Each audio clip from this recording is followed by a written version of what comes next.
kepada kita mengapa kita kena hadir pada majlis zikr ataupun ketika kita bersendirian untuk kita banyak mengingat kepada Allah Subhanahu Wa Taala. Kerana kesannya ialah jangan kamu menjadi orang yang lupa kepada Allah, nescaya Allah akan melupakan diri kamu. Seseorang itu akan jadi kuat dalam hidup ini menghadapi ujian, cabaran adalah kerana hati yang masih lagi bergantung kepada Allahus Samad. Allah yang menjadi tempat bergantung. Satu-satunya perkataan As-Samad itu muncul dalam surah Al-Ikhlas yang biasa kita baca. Sebagai satu panduan kepada kita bahawa dalam hadis Nabi sallallahu alaihi wasallam atau kama qala, antara intisarinya apabila hadir dalam majlis zikr, maka malaikat akan menaungi dan Allah memberikan sakinah dan juga rahmah. Bila bercakap tentang sakinah pada cuti sekolah, biasanya kata sakinah itu muncul disebabkan apa tuan-tuan? Surah Ar-Rum ayat yang ke-21 tentang sakinah, mawaddah warahmah. Iaitu kalau ada kenduri kahwin, kan? Biasanya adalah MC baca tentang sakinah, mawaddah, warahmah, tentang pernikahan. Tetapi kadang-kadang kalau dalam hidup ini ada orang yang ada keluarga, dia tak bertemu sakinah, maka salah satu tempat sakinah itu ialah suami dan isteri, anak itu hadir kepada majlis zikr. Selain daripada pelbagai cara untuk mendapat sakinah, hadir ke majlis ilmu akan membekalkan sakinah kepada si suami isteri yang akan top up selain daripada sakinah apabila berada di rumah. Apabila pasangan itu jauh daripada al-zikr, majlis zikir itu, lambat laun seorang suami isteri, ketua dan pekerja itu dia makin jauh daripada tanggungjawab yang niatnya kerana Allah Subhanahu Wa Taala. Lari niatnya dan akhirnya ia tersasar daripada tanggungjawab yang sebenar-benarnya. Maka pada hari ini saya menyambung kepada siri surah Al-Mu'minun pada ayat 1 hingga 11. Sebelum ini dua perjumpaan yang lepas kita berbincang tentang sifat orang yang beriman. Ya, apa sifat orang beriman yang sebenar-benarnya? Adakah sekadar menghafal 6 rukun iman, tetapi rupanya Allah menjelaskan apakah kesan daripada 6 rukun iman itu kepada cara bercakapnya, ya, cara dia melaksanakan tanggungjawabnya, li amanatihim wa ahdihim ra'un, dalam ayat 1 hingga 11. Kemudian Allah bawakan pada ayat 12 hingga 22 tentang penciptaan manusia. Pada ayat 23 hingga 50, panjang yang kita bincangkan pada bulan lepas, ialah kisah para nabi. Mengapa kisah para nabi penting? Disebabkan iman bukan sekadar simpan sorang-sorang. Ya. Kisah para nabi itu menjelaskan bahawa iman perlu diperjuangkan. Dan hari ini kita masuk kepada ayat yang ke-51 ya, hingga 56. Kita bercakap tentang perkara yang pernah kita sentuh pada bulan yang sebelum ini. Pada ayat 32 ataupun 33. Auzubillahi minasyaitonirrajim, surah Al-Mu'minun, muka surat 344. Wa qala al-mala'u min qaumihi alladhina kafaru wa kadzdzabu biliqa'il akhirah wa atrafnahum fil hayatid dunya ma hadza illa basharun mithlukum ya'kulu mimma ta'kuluna minhu wa yashrabu mimma tashrabun. Ada isu makan, tuan-tuan. Ada isu makan dekat ayat 33. Jadi iman dan makan ini dia dekat. Iman dan makan ini dekat. Tetapi apakah ayat 33 ini, sebelum kita masuk pada ayat baru pada ayat 51 ini, ialah orang-orang yang malak. Malak ini influencer ataupun pemimpin tinggi daripada kaum mereka. Ini pada zaman Nabi, pada zaman Nabi-Nabi terdahulu. Mereka itu di kalangan pemimpin yang kufur dan mendustakan pertemuan pada hari akhirat. Ada satu ciri yang perlu kita beri perhatian, iaitu wa atrafnahum fil hayatid dunya. Mereka dimewahkan pada kehidupan dunia. Sebagai satu pelajaran ataupun peringatan pada kita, tuan-tuan, Ketika kita tak berapa ada duit, tak ada pekerjaan, kereta dan rumah, ya, cara berfikir kita berbeza. Bila kita sudah ada rumah, bila ada pendapatan, maka di situ istilahnya wa atrafnahum, pernah disentuh dalam surah Al-Isra. Bagaimana kehancuran bagi sesuatu tamadun ialah apabila dia mencapai, isi rumah itu mencapai taraf. Kat sinilah tarafah ini. Dalam bahasa Melayu pun ada mencapai taraf, ya, T20. Maka di sini Allah nyatakan wa atrafnahum, kami memberi mereka kemewahan ataupun kenikmatan pada kehidupan dunia yang menyebabkan kalau mereka tidak kuatkan iman, terlupa sumber kenikmatan kemewahan itu daripada Allah, apa jadi tuan-tuan? Maka dia akan mempersoalkan orang lain. Orang yang mewah tuan-tuan, dia mudah makanannya kerana apa? Sama ada dia tak payah masak, kan? Ataupun kalau dia masak pun masaknya yang mewah-mewah, ataupun dia makannya itu adalah ruang bukan kerana lapar, tetapi makannya itu kerana bermewah-mewah, berehat-rehat. Itu ciri orang mewah makan. Dia kalau makan itu dia boleh order sampai 5 menu pasal dia mewah, berbanding dengan orang yang tidak mewah. Kerana mudahnya kehidupannya, kadang-kadang kerana dia tidak beriman ataupun ingat imannya kepada Allah, maka antara topik dia punya perbincangan ialah apa tuan-tuan? Suka gosip. Ya, dalam ayat yang ke-33, ma hadza illa basyarum mithlukum, ya, tidaklah yang rasul ini, pada ayat 33 tuan-tuan, ya. Orang ini tidak hanyalah manusia seperti kamu, dia makan apa yang kamu makan, dia minum apa yang kamu minum. Ini adalah gossip, character assassination, membunuh kepada karakter kepada para rasul, yang menyebabkan mereka memandang enteng kepada mesej yang dibawa oleh para rasul ini, ataupun mereka yang membawa kepada kebenaran. Pasal apa? Pasal mereka mewah. Mereka tidak suka dikacau status quo ataupun kemewahan ataupun apa yang mereka dah ada. Mereka tak perlukan siapa-siapa bantuan. Saya dah ada segala-galanya. Maka dia persoalkan kepada pembawa kebenaran dan dia melecehkan manusia ataupun rasul tersebut. Itu yang kita dah belajar sedikit pada perjumpaan sebelum ini. Maka pada ayat yang ke-51, ya, Allah nyatakan antara perkara nikmat yang Allah beri yang perlu diperjuangkan tuan-tuan, ayat 51, ya ayyuhar rusulu kulu minat tayyibati wa'malu salihah. Wahai para rasul, makanlah yang baik-baik dan beramallah dengan salih. Jadi makan dan salih itu, amal salih, biasanya kalau baca surah Al-Asr, tuan-tuan ingat kan, illal ladzina amanu wa amilus salihat, iman dan juga amal salih. Tapi di sini tidak ada perkataan iman. Pasal apa? Rasul memang dah beriman. Jadi digantikan dengan kulu minat thayyibat. Jadi apa yang kita faham tuan-tuan ialah apa? Bahawa iman dan makan benda yang baik-baik adalah dua perkara yang sama penting. Sama penting. Pasal orang yang beriman akan makan yang baik-baik. Thayyibat ini dari segi nutrisinya, daripada sumbernya iaitu halal, ya. Dan ia makan adalah untuk beramal soleh, bukan makan untuk, dia makan untuk hidup, hidup untuk makan, tuan. Jadi orang mewah, kalau dia terlupa kepada perjuangan Rasul, dia hidup untuk makan, kan? Dia pergi cari ke sana, cari ke sini, cari ke sana. Awak buat apa? Isi hidupnya adalah mencari makan. Kalau orang kaum lain, kadang-kadang dia kata cari makan begitu kan. Pasal apa? Pasal makan adalah hadaf ataupun objektif hidupnya. Salah ke? Kalau makan itu yang baik-baik, tak ada masalah, tuan-tuan. Makan yang baik-baik tak ada masalah. Tetapi kalau tujuan hidupnya hidup untuk makan, susah sikit lah, tuan-tuan. Kan?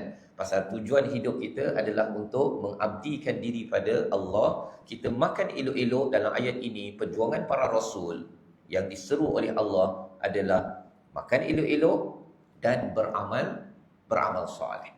Nak makan ini kerana nak tenaga, nak kesihatan untuk saya beramal soleh. Inni bima ta'maluna alim. Sesungguhnya aku amat mengetahui atas apa yang kamu laksanakan. Allah tahu sebenarnya ada orang yang makan untuk makin kuat beribadah, beramal soleh kepada Allah Subhanahu Wa Taala. Niatnya itu. Niat memainkan peranan, tuan-tuan. Kalau setiap kali nasi lemak tu masuk, niatnya kerana saya selepas nasi lemak ataupun roti canai ini saya nak beramal soleh, niat makan begitu berbeza dengan jom kita makan, kan? Jom makan-makan. Hari ini kita nak makan di mana? Hari ini kita nak makan apa? Ada orang hari ini kita nak makan siapa? Wah, tuan-tuan kan. Ada orang jadi begitu. Pasal apa? Pasal makan adalah antara topik penting. Kalau ianya dibawa kepada wa'malus salihan, maka itu adalah satu tanda seorang itu beriman dan mengikut kepada Rasul.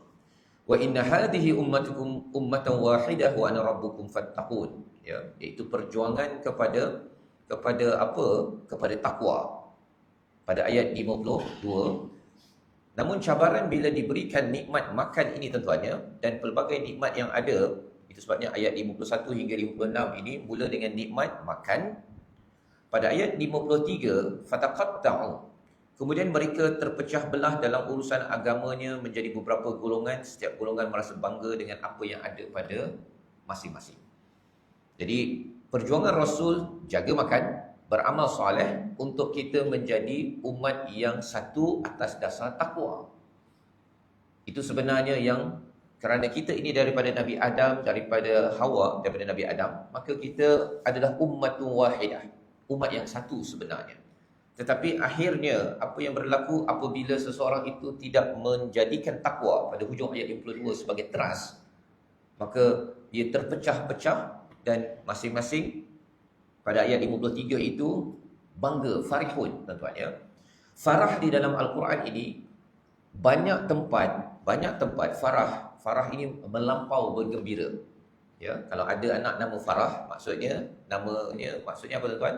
Gembira yang melampau ataupun yang ekstrim. Ya.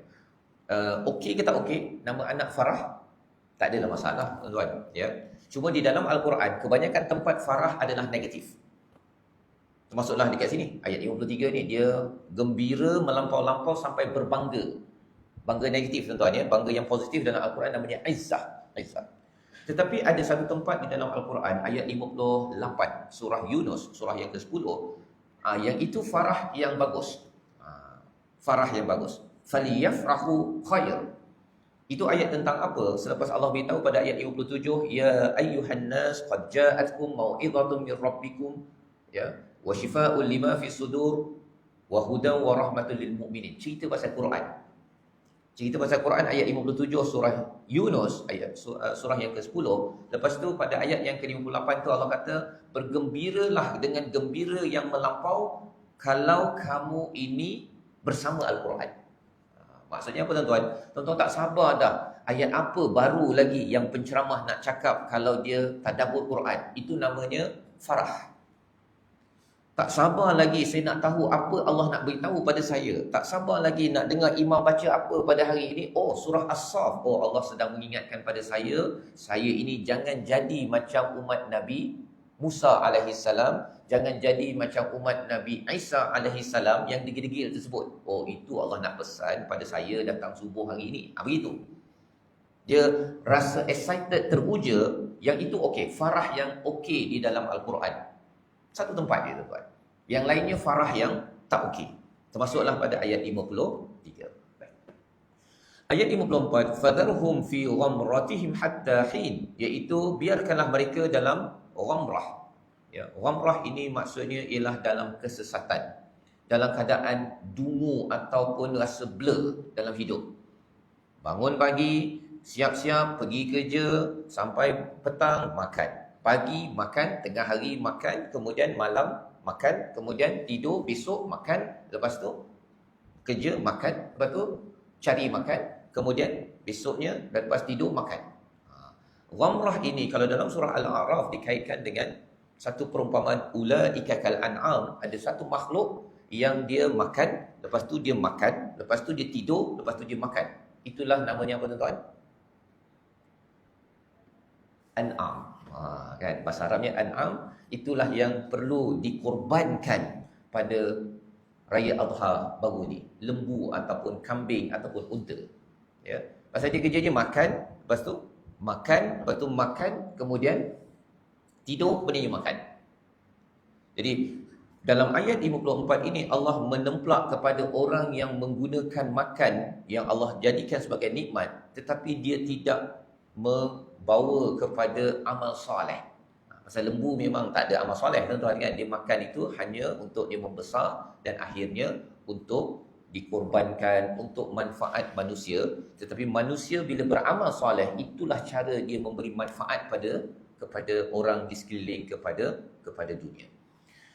Ayahsabuna annama numituhum bihi min malin wa banin, iaitu adakah mereka fikir bahawa kami memberi harta dan anak kepada mereka itu sebagai satu perkara yang memberi kebaikan ataupun sebagai suatu perkara yang tidak membawa kebaikan. Ya, sambung sampai kepada ayat 56 itu.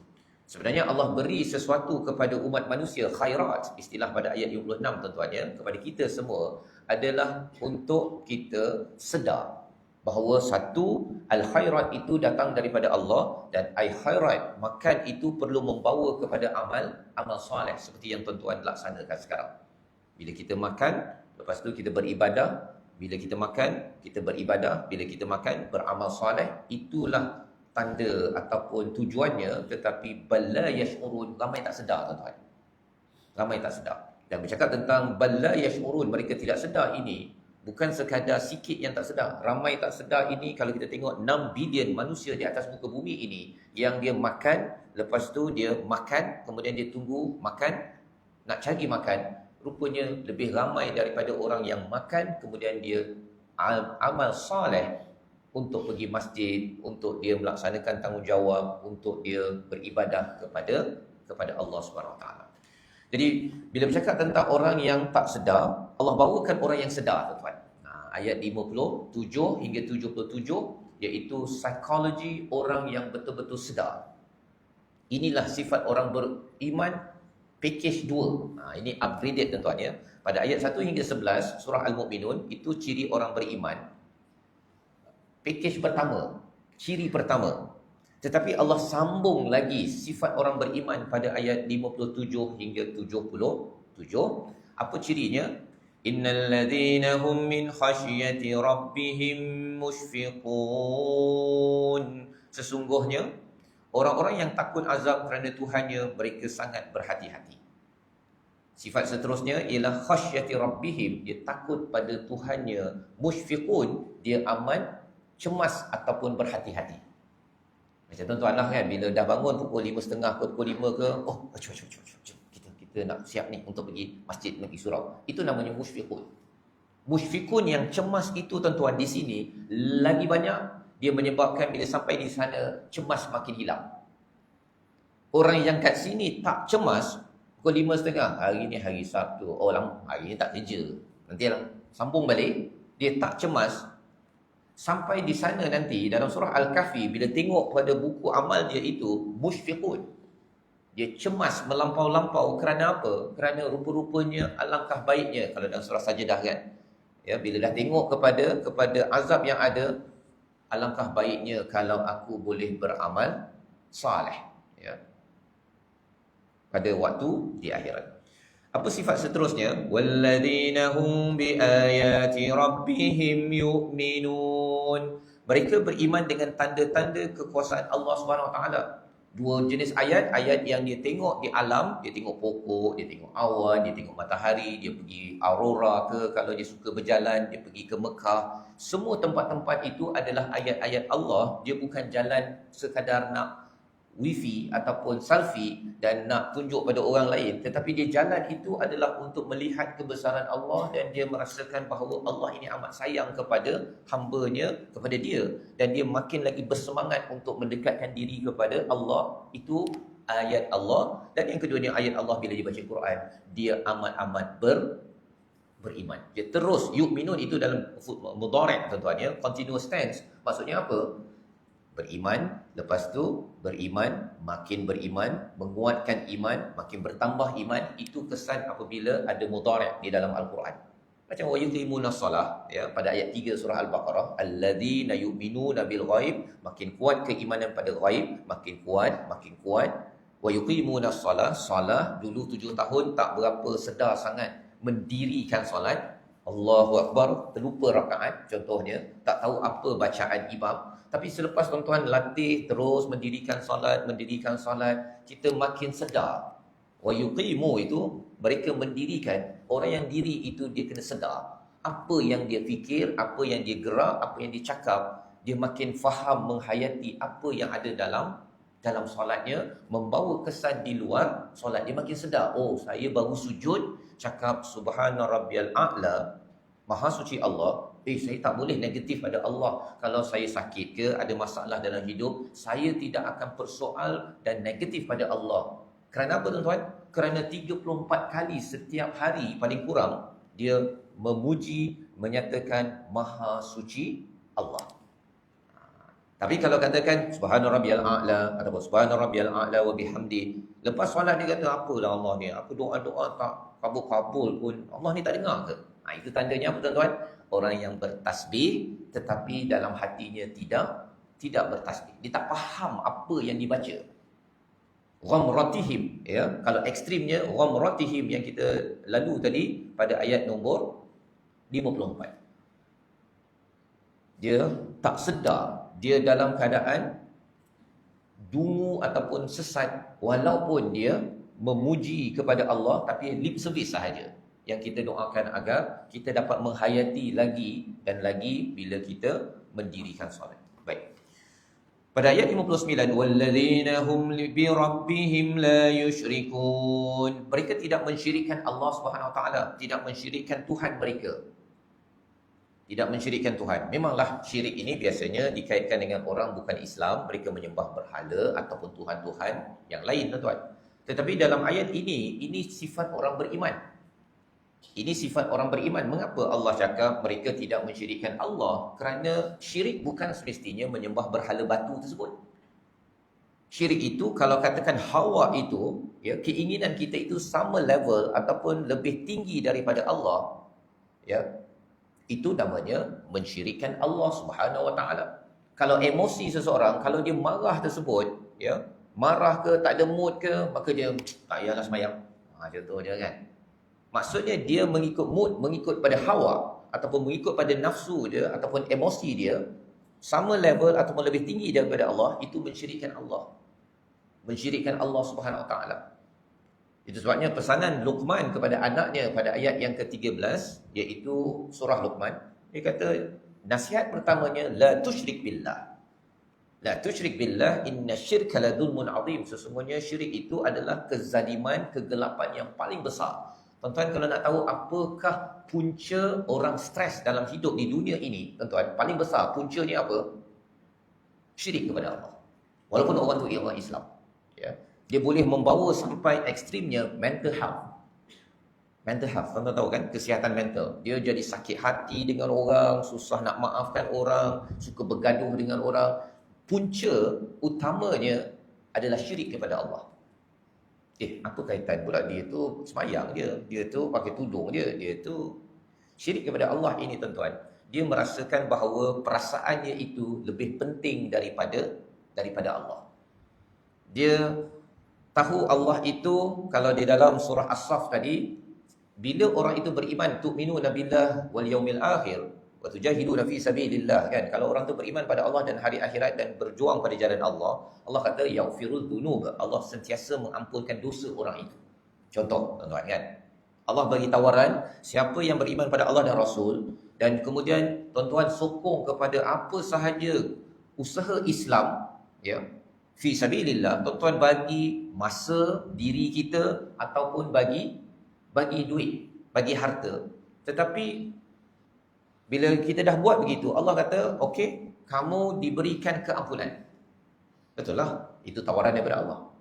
Kalau Allah boleh ampunkan kepada orang yang beriman pada Allah, orang itu masih lagi ada kesilapan. Itu sebabnya Allah cakap yaghfirul dzunub pada surah As-Saff, kan? Pasal memang dah orang yang beriman pada Allah, dia masih lagi ada dosa. Bukan dia tak ada dosa, tuan-tuan. Jadi Allah offer awal-awal lagi, Allah akan terus, yaghfiru itu mudhari', terus mengampunkan dosa. Selagi orang itu beriman pada Allah Rasul, dia berjuang sokong kepada kebaikan. Tiba-tiba ada seorang dia kata, dia tu beriman pada Allah, betul. Pada Rasul, betul. Dia tu menyokong pada kebaikan, betul. Tapi dia tu ada dosa. Saya sakit hati pada dia pasal dia buat dosa. Apatah lagi dosa itu dia menyakitkan saya. Saya sakit hati, saya takkan maafkan dia sampai masuk lubang kubur. Contoh begitu, tuan-tuan kan. Kalau ada orang yang tidak boleh mendoakan keampunan kepada dosa orang lain, memaafkan orang lain, tuan-tuan, ketika Allah boleh mengampunkan orang itu, siapa lebih power? Begitu, tuan-tuan kan.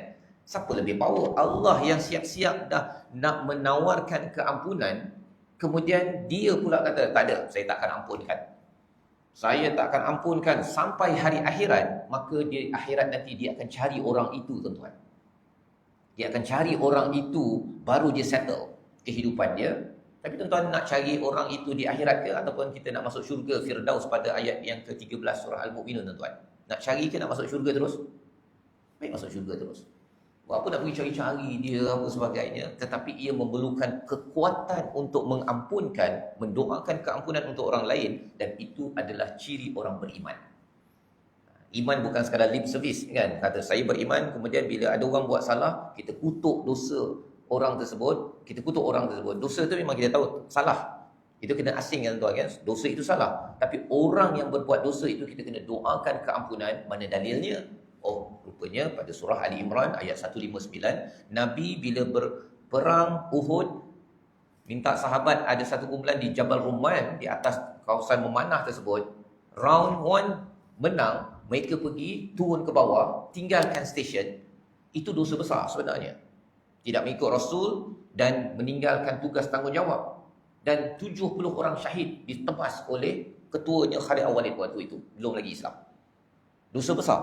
Tetapi Allah bagi solusi selepas itu. Pasal Madinah penuh dengan anak yatim selepas itu, tuan-tuan. Kerana ayah-ayah mereka syahid. Allah ajar pada Nabi, Fabima rahmatin minallahi lintalahu. Jika bukan dengan rahmat Allah, kamu tidak akan mampu berlemah lembut dengan mereka yang buat salah dosa besar tadi. Jadi Allah bagi praktikal. Satu, maafkan mereka. Itu hubungan dengan Nabi dengan sahabat. Yang kedua, wastaghfir lahum. Minta ampun kepada Allah untuk mereka. Boleh hebat, tuan-tuan, kan? Istighfar, minta ampun kepada Allah untuk dosa mereka. Mereka memang kena minta ampun. Sahabat memang rasa takut, apa sebagainya pasal tersilap. Biasalah, tuan-tuan, kan? Anak kita ke pasangan kita, bila buat dosa, dia tersilap, dia takut. Tetapi orang yang tak buat dosa tersebut, dia kena mintakan ampun untuk orang yang berdosa. Tapi itu kerana dapat rahmat, tuan-tuan. Seperti tuan-tuan lah. Tuan-tuan dapat rahmat.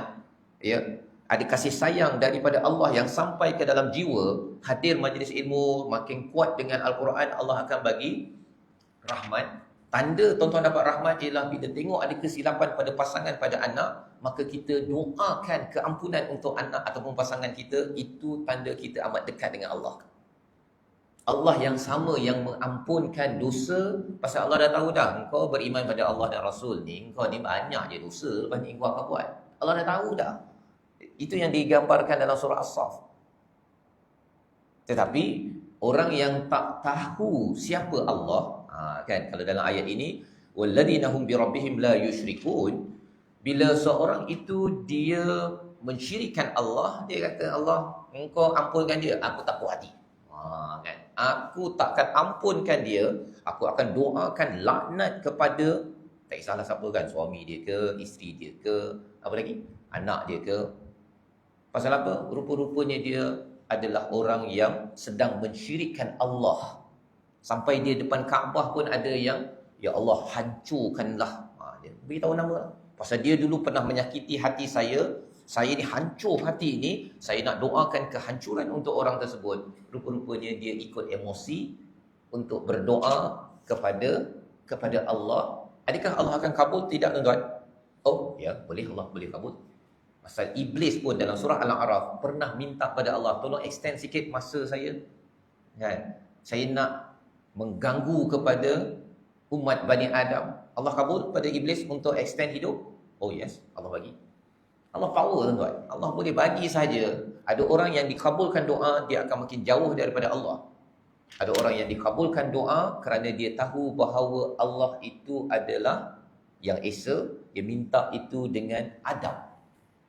Dia tidak akan minta yang jahat-jahat kepada orang lain. Dia akan mintakan keampunan untuk orang lain. Itu adalah kesan bila dia tidak mensyirikkan Allah Subhanahu Wa Taala. Pasal orang musyrik, Abu Jahal pun berdoa juga Ustaz, tuan-tuan. Kan tuan-tuan kena ingat tu. Dia ada berhala banyak-banyak tu. Mengapa dia ada berhala banyak-banyak tu? Mengapa dia jaga Masjidil Haram pada waktu dulu? Pasal dia tahu ada Allah. Mereka pun berdoa juga. Ya. Tapi doa mereka berbeza dengan doa orang beriman. Pada ayat yang ke-60, ciri orang beriman seterusnya tuan-tuan ya. Walladzina yu'tuna ma atau wa qulubuhum wajilatun annahum ila rabbihim raji'un. Mereka yang memberikan apa yang mereka sedekahkan, apa saja yang mereka beri, tuan-tuan ya, apakah yang ada pada hati. Ini pasal orang beriman. Allah yang package kedua ini, Allah detailkan lagi, wa qulubuhum wajilah. Pada hati mereka itu ada gementar, takut. Ya, kalau dalam surah Al-Anfal tu, innamal mu'minuna alladhina idza dzukirallahu wajilat qulubuhum, bila diingatkan nama Allah, Allahu akbar, Allahu akbar, dia Allah, oh bangunlah, cepat-cepat pakai kain apa sebagainya, terus bergerak. Itu namanya gementar. Ada orang Allahu akbar, Allahu akbar, sambung balik. Itu beza tuan-tuan ya. Orang yang benar-benar beriman dalam surah Al-Anfal ayat yang kedua. Itu di sana. Tetapi di sini Allah jelaskan sekali lagi, dalam sudut apa? Dia gementar hatinya itu ketika dia memberi. Ma'atau. Ketika dia memberi. Ata ini maksudnya memberi tuan-tuan ya. Dia ada ja'a dengan ata dalam Al-Quran. Dua-duanya datang ataupun memberi. Cuma ja'a tu dalam bentuk, ja'a ni benda yang besar. Ata ni benda yang mudah. Ketika dia bagi derma, ketika dia bagi nafkah, bagi seorang ayah bagi nafkah pada isterinya, pada anaknya, ataupun kalau ibu dia bagi masa dia bagi kemahiran memasak lobak, memasak tom yamnya, itu semuanya ata. Ya, beri. Tetapi apakah yang ada dalam jiwa mereka, pada hati mereka? Allah distilkan dalam ayat ini, wajilah. Maksudnya ketika dia memberi itu, dia takut, ya Allah, harapnya engkau terimalah aku beri nafkah pada isteri aku, pada anak aku. Itu sifatnya. Lawannya apa tuan-tuan? Bila dia bagi, saya yang bagi nafkah. Kan? Mak yang menjaga kamu 9 bulan dalam perut mak ni, kamu sanggup cakap. Itu bukan wajilah. Itu sombong. Dia sombong. Pasal apa? Pasal dia terlupa bahawa yang 9 bulan pun rezeki itu pun datang daripada Allah. Tapi dia terlupa keimanan kepada Allah. Dia kata mak yang membesarkan kamu. Dia terlupa bahawa sebenarnya oksigen mak itu sebenarnya daripada Allah mak, bukan mak yang bagi. Kalau anak itu dia pandai pula tadabbur, tapi anak pandai tadabbur dia takkan lawan. Dia tahu dia tapi dalam hatinya kata mak, oksigen jantung saya Allah yang jaga mak. Mak tidur pukul 2 sampai pukul 3 pagi kan. Tapi anak tak jaga begitulah tuan-tuan, pasal dia beradab kepada maknya. Tapi mak dia bercakap macam tak ingat, macam tak ingat Tuhan. Jadi dalam ayat ini mengajar apa tuan-tuan? Mengajar bahawa kita bila beri sesuatu, kita kena hadirkan dalam jiwa kita, dalam hati kita, gementar. Tadi kita bercakap tentang idza dzukirallah, diingatkan nama Allah, gementar. Kali ini ketika beri, ketika kita berkhidmat di tempat kerja, jangan rasa macam saya ni bantu awak, saya yang bantu awak. Kan? Dia tak boleh begitu. Pasal apa? Bila kita associatekan dengan diri kita, maka kembali balik pada ayat 59, walladzina hum bi rabbihim la yusyrikun. Dia terlupa bahawa yang beri oksigen, yang memberikan 360 sendi yang ada ini untuk bergerak, dapat datang ke masjid, dapat kendung anaknya untuk dia mengandung ataupun mencari nafkah, semuanya itu datang daripada Allah Subhanahu Wa Taala. Dia tak boleh bagi kredit pada dia. Kalau dia nak cakap pun, dia kata tak adalah. Hadza min fadli rabbi. Ini semua Allah punya anugerah. Dia tahu perkara tersebut kerana ini adalah sifat orang beriman yang original. Yang original. Yang fake itu macam-macam lah tuan-tuan kan. Dia kata saja beriman. Kalau zaman Nabi itu, orang munafik itu sembahyang belakang Nabi, tuan-tuan. Orang munafik adalah orang yang sembahyang belakang Nabi. Bukan dia tak sembahyang, dia sembahyang Zuhur belakang Nabi, berjemaah kot. Kan? Imamnya Nabi. Tetapi orang ini digelar munafik kerana apa? Kerana rupa-rupanya di belakang Nabi itu kalau sembahyang, terutama Zuhur Asar lah, kalau Isyak ke Subuh tu biasanya dia tak muncul. Kerana apa? Kerana kalau dia tak bersama dengan Nabi, nanti nak dapat bonus, nak dapat harta ghanimah. Kalau di Madinah itu, bila distribution, ini adalah orang Islam, dia tak dapat portion lah pasal tak masuk dalam senarai. Jadi dia mesti in the list, mesti dalam senarai. Cuma bila sembahyang, bila sepatutnya imam baca surah As-Saff, dia tak nak tadabbur. Ya, itu sebabnya ayat tadabbur dalam surah An-Nisa dan surah Muhammad, afala yatadabbaruna al-Quran. Pada surah Muhammad tu, am ala qulubin aqfaluha, itu address kepada orang munafik.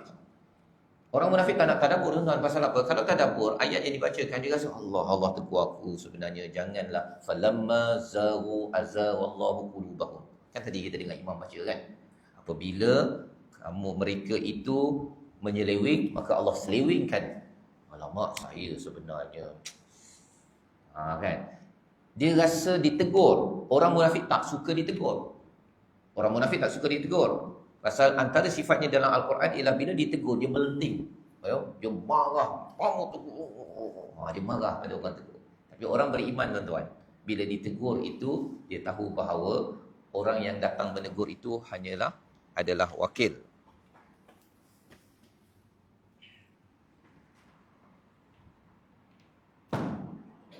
Adalah wakil daripada Allah Subhanahu wa taala. Baik. Tuan-tuan dimati Allah sekalian, kita teruskan sedikit lagi ya pada ayat yang ke-61. Ulaika yusari'una fil khairati wa hum laha sabiqun. Merekalah orang yang bersegera pada kebaikan.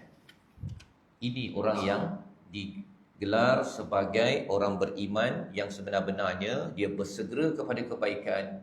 Wahum laha sabiqun, mereka berlumba. Satu bersegera, satu berlumba. Bersegera itu apa saja kebaikan, sembahyang terus segera, disegerakan. Mana yang kebaikan yang Allah beri, saya nak tunaikan tanggungjawab ya. Saya nak beriman kepada ayat-ayat Allah, baca Quran, dia bersegera. Tak ada dia malah Allah dah waktu sembahyang lah pula. Dia tak cakap begitu. Ya. Kalau ia muncul dalam diri kita, tuan-tuan, kita kena cepat-cepat istighfar. Pasal apa? Sifat yang kusala, bila nak mendirikan solat, dia ada rasa Allah. Kalau buat begitu itu adalah sifat yang satu kumpulan yang sembahyang belakang Nabi, tapi sebenarnya nak bonus saja. Kan?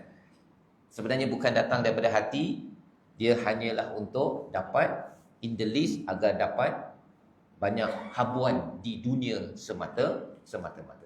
Dan perkataan sabiqun itu, wahum laha sabiqun, berlumba, tuan-tuan. Berlumba itu maksudnya apa? Apabila sahabat dia lihat kepada orang lain derma, dia lagi nak derma. Dia bukan dengki, tuan-tuan, dia berlumba. Ya, fastabiqul khairat, ya, wahum laha sabiqun, mereka ini berlumba. Bila ada orang lain buat baik saja, dia tengok orang haji tu dia pergi sembahyang, dia iktikaf, saya nak berlumba lagi. Itu adalah sifat orang yang beriman pada pakej yang kedua. Wala nukallifu nafsan illa wus'aha waladaina kitabun yantiqu bil haqq wa hum la yuzlamun. Ya. Kita mungkin akan berhenti sampai ayat 62 ini, dan kami tidak memberatkan, membebani seseorang melainkan mereka mampu menghadapinya. Dalam surah Al-Baqarah hujung-hujung itu la yukallifullahu nafsan illa wus'aha. Ayat tersebut satu sudut ialah berkaitan dengan fiqh ataupun tanggungjawab ibadah kita kepada Allah. Allah tak beratkan. Kalau ada yang kata 5 waktu ni beratlah, tutup aurat ni beratlah, nak ikut Allah ni beratlah. Allah tidak pernah beri sesuatu yang berat kepada kita, tuan-tuan. Kita tahu sejarah solat kita kan, asalnya 50. Jadi 5 sahaja. Jadi kalau ada yang kata susahlah kalau katakan nak kena sembahyang, kena ini apa sebagainya, la yukallifullahu nafsan illa wus'aha. Itu satu sudut. Tetapi satu sudut lagi ialah Ada yang bercakap, adakah ujian dalam hidup saya ini la yukallifullahu nafsan illa wus'aha? Jawapannya apa tuan-tuan? Kadang-kadang ada yang kita tak mampu. Ya. Ibadah yang Allah bagi pada kita, semua orang mampu sebenarnya. Tetapi ujian dalam hidup, ada orang yang diberi sampai satu masa, dia mungkin tak mampu. Macam mana pula? Kan? Bergantung bagaimana dia handle ujian tersebut. Kalau dia handle dengan iman, sampai ujian macam mana pun, insya-Allah mampu. Tetapi kalau diberikan ujian, tetapi bukan dengan iman dalam jiwa dia, itu sebabnya orang munafik, tuan-tuan. Mereka dalam surah At-Taubah, dia kata mengapa mereka ni tak nak pergi ke perang. Salah satunya pasal dekat Rom nanti ada wanita-wanita cantik. Tuan-tuan tengok dalam surah At-Taubah, dia bagi alasan itu kepada Nabi. Kami ni orang yang kalau tengok wanita cantik kami ni rasa lemah. Jadi itu sebabnya kami tak nak pergi perang.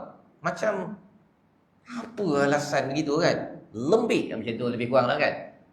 Tetapi bila iman tidak menjadi asas, ujian itu pun dia rasakan bahawa fail. Ya. Jadi poin ni apa tuan-tuan? Adakah ujian akan datang kepada kita dan kita boleh gagal? Ataupun amat berat? Ya, kalau ianya tidak berteraskan kepada yang kita belajar tadi lah, membina iman dalam diri, kita latih diri kita. Kalau ayat-ayat Allah kita beriman, kalau katakan dengan Tuhan jangan syirikkan sekali-kali. Pasal bila tidak dijaga, yang kita bincang sebelum ini, ulat-ulat iman itu masuk dalam hati, apa jadi? Hati jadi lembik ataupun lemah. Dan bila lemah, dia tak boleh handle ujian yang datang. Kerana apa? Kerana dia tidak bergantung kepada Allah Subhanahu Wa Taala. Di hujung ayat 62 itu ada satu perkara penting. Wahum la yuzlamun. Mereka tidak akan dizalimi. Penting perkara ini tuan-tuan. Kerana apa? Orang yang beriman, dia baca ayat 62 seperti tuan-tuan, dan mereka tidak akan dizalimi. Allah zalim tak pada kita tuan-tuan? Tak zalim. Ada orang yang sanggup cakap, Allah, mengapa engkau menzalimi aku dengan bagi begini. Sampai dia cakap Allah menzalimi. Ataupun kalau dia tak cakap Allah menzalimi, dia pakai ayat yang lebih subtle lagi. Allah, mengapa engkau tak adil bagi dia tu kaya, aku ni dah usaha betul-betul tapi masih lagi kena tipu, kena apa. Diguna perkataan Allah tak adil. Nauzubillah, ya. Itu sebenarnya adalah tanda orang itu sedang mensyirikkan Allah Subhanahu Wa Taala. Tauhidnya itu ada masalah. Bila tauhid ada masalah, dia membawa pada syirik. Tuan-tuan ya, yang dia kena istighfar. Itu sebabnya kalau kita masa musim haji kan, la ilaha illallah wahdahu la syarikalah. Ada perkataan la syarikalah. Itu bukan sekadar lip service la syarikalah. Saya bertaubat daripada syirik saya kepada-Mu ya Allah. Begitu kan? Kita kena renew dari masa ke semasa. Dalam doa iftitah pun kita baca. Ya. Lepas solat pun la ilaha illallah wahdahu la syarikalah lahul mulku wa lahul hamdu wa huwa yuhyi wa yumiitu wa ala kulli syai'in qadir. Itu sebenarnya taubat kita kalau ada perkara-perkara yang kita syirikkan, yang bukan sembah berhala tu, bukan keluar Islam, yang salah faham kepada Allah. Tetapi bila cakap wahum la yuzlamun, Allah beritahu ini tuan-tuan, ia menyelesaikan satu isu ataupun banyak isu tentang apa yang berlaku dalam zaman sekarang. Bila orang cakap bahawa saya ini dizalimi, kan? Saya dizalimi oleh pemimpin. Saya dizalimi kalau isteri cakap suami saya menzalimi saya. Ada tak suami yang cakap saya dizalimi oleh isteri saya? Ada ke tuan? Ada juga yang play victim ni tu. Istilah zaman sekarang play victim. Sikit-sikitnya saya dizalimi. Sikit-sikit saya dizalimi. Kalau betul, okeylah tuan-tuan. Ya. Tetapi ada yang membina naratif, membina cerita. Sikit-sikitnya mengapa Allah, dia A, kalau saya contoh anak lah tuan-tuan kan. A, anak, adik-adik. B, abang. Adik ni provoke abang. Biasalah tuan-tuan, kadang-kadang adik-beradik kan. Dia provoke abang, dia pakai mulut je. Abang ni. Abang ni geram sangat, dia pam. Dia tumbuk pada adik dia. Lepas tu ayah tengok. Siapa buat ni? Kan? Abang yang buat. Kan? Siapa yang mula? Abang cakap adik, Adik cakap abang, kan? Abang, kamu tumbuk adik ya? Dia yang mula. Satu. Yang kedua apa? Abang sebenarnya bukan nak tumbuk, kan? Abang tak bersalah, tapi pasal dia yang provoke, itu sebabnya abang tumbuk. Kan? Dia tak mengaku bahawa tumbuk itu salah. Pasal apa? Pasal dia rasa justified untuk dia tumbuk kerana apa? Dia dizalimi. Orang yang dizalimi, tuan-tuan, kalau betul dia masih lagi bertanggungjawab atas apa respon kepada kezaliman yang melanda. Contohlah kan, macam adik tadi tu, dia dah provoke dia. Abang dia yang tumbuk itu, dia masih bertanggungjawab. Tumbuk salah ke tak salah, tuan-tuan? Tetap salah. Dia dizalimi pasal dia diprovoke. Diprovoke itu betul lah. Tapi dia boleh nasihat, ataupun dia kan, ataupun dia beritahu abang, adik ni suka provoke abang lah abang. Kalau abang tak sabar, nanti abang tumbuk dia. Dia boleh respon dengan cara begitu. Tetapi kalau dia kata, mengapa saya tumbuk kerana saya dizalimi ataupun diprovoke oleh adik, dia tidak justified kepada tumbukan itu. Gitu tuan-tuan ya. Saya nak cerita ini pasal apa? Pasal dalam media sosial kita ada tengok macam-macam cerita kan. Saya ni, mengapa saya tidak taat pada suami saya pasal suami saya ini, dia ini, kan? Ataupun saya mengapa tak memberi nafkah pada isteri saya pasal isteri saya ini dia selalu tidur selepas subuh, contohnya kan. Yang dia tak bertanggungjawab itu satu hal, ya. Tetapi si suami jangan pula dia menjadi orang yang terus tidak bertanggungjawab. Tak bertanggungjawab, lawan tak bertanggungjawab. Seperti mana dalam surah Al-Mu'minun, orang beriman dia terus menunaikan tanggungjawab walaupun orang lain menzalimi ataupun buat sesuatu yang tidak ikut kepada standard di dalam Al-Quran. Pasal bukan ciri orang beriman untuk terus membuat kezaliman kepada orang lain kerana Allah tidak pernah menzalimi. Jadi istilah play victim itu istilah yang banyak berlaku sekarang tuan-tuan ya. Pasal macam tadi dah, abang tadi tumbuk, ya, dia tumbuk dan dia kata, tapi abang yang diprovoke, dia yang mulakan dahulu. Dia play victim untuk justify kepada dosa yang dia buat. Perkara tersebut Allah highlightkan wahum la yuzlamun. Allah tidak akan zalim, maksudnya kalau dia provoke dia dapat dosa, kalau kamu tumbuk kamu juga dapat dosa.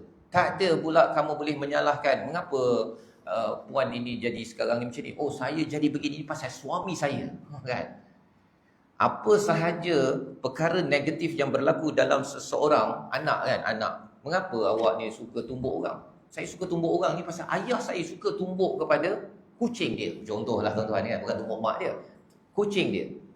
Kalau dia mengambil peranan tumbuk itu justified dengan apa yang dilihat, walaupun memanglah ada kesan tuan-tuan kan. Kalau asyik tengok ayah ke mak asyik pukul sahaja pada adik, dia pun simpan, bila pergi asrama dia pun nak buat. Betul, benda itu terkesan.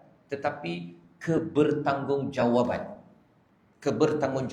dan kebertanggungjawab ini dibina oleh apa? Dibina oleh iman.